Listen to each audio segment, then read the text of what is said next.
A white van is said to have mounted a sidewalk and struck several people in the city's Las Ramblas district. Several said to be injured. Not clear yet to what extent those injuries are. We can now cross live to our correspondent Sarah Morris. Sarah, you're over in Madrid, but what more can you tell us of this incident in Barcelona?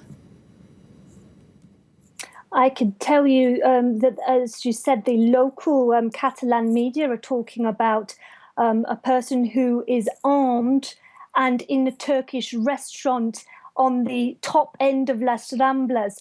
And what the police have been able to confirm so far is that a man in a van, a white van, mowed people down by mounting the pavement on the busy street in the centre of La Rambla.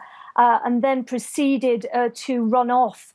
The motives of of this incident aren't known, and we do know that the police are taking it very seriously, and they are evacuating restaurants and shops in the area, and they are telling people that they should stay out of the centre as much as possible. The media, of course, are showing images that are very disturbing indeed of the van itself, and people are lying on the ground. We don't know how many people have been injured, and we don't know whether there are any fatalities at the moment.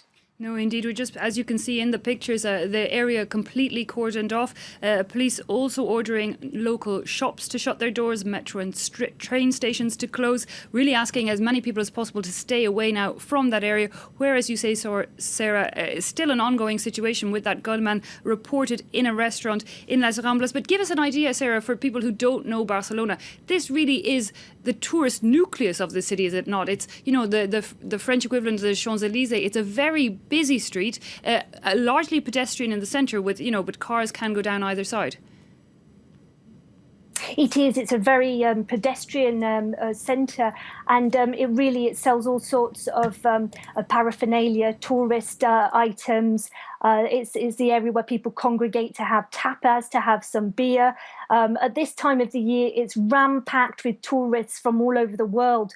The people of Barcelona have been complaining about that recently, about the crowds. And so we know that at this point in the day, that will have been very, very busy indeed. And a lot of that area is pedestrianised.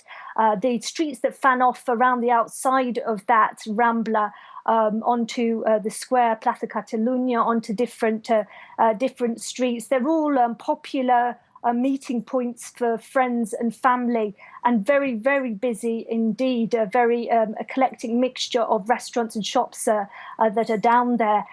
So the priority of the police to get people as safe as possible, if this is some kind of turns out to be an attack similar to the ones that we've seen in other European cities, is uttermost for the police. At this moment, of course, it's very early, and we just don't know exactly what has happened there.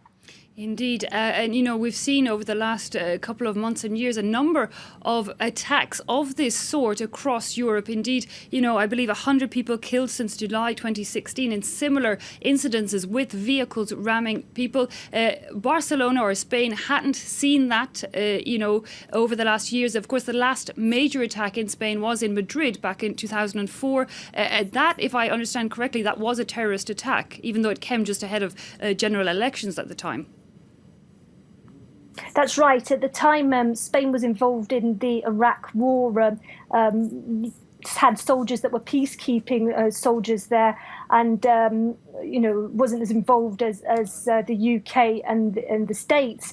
But that seemed to be a reason for Al Qaeda to be targeting in Spain constantly. And that attack was really devastating. Simultaneous bombs went off in a selection of commuter trains coming into the capital of Madrid and the station Atocha. And it was really devastating. And that left people with a real fear of this kind of terrorist attack, even though this is a country where the police are very, very aware of terrorism prevention because of the 40, 50 years that they've had dealing with the Basque separatist group ETA. which is at one point in its history had killed about 900 people. And many people had feared, really, that Spain, because of the emblematic tourist cities that it has, because of its Western lifestyle, people hanging out, drinking alcohol, eating tapas, that this could become the target for some kind of extremists. Well, Sarah, it definitely so far looks like a mirror of the attack we saw sadly in Paris.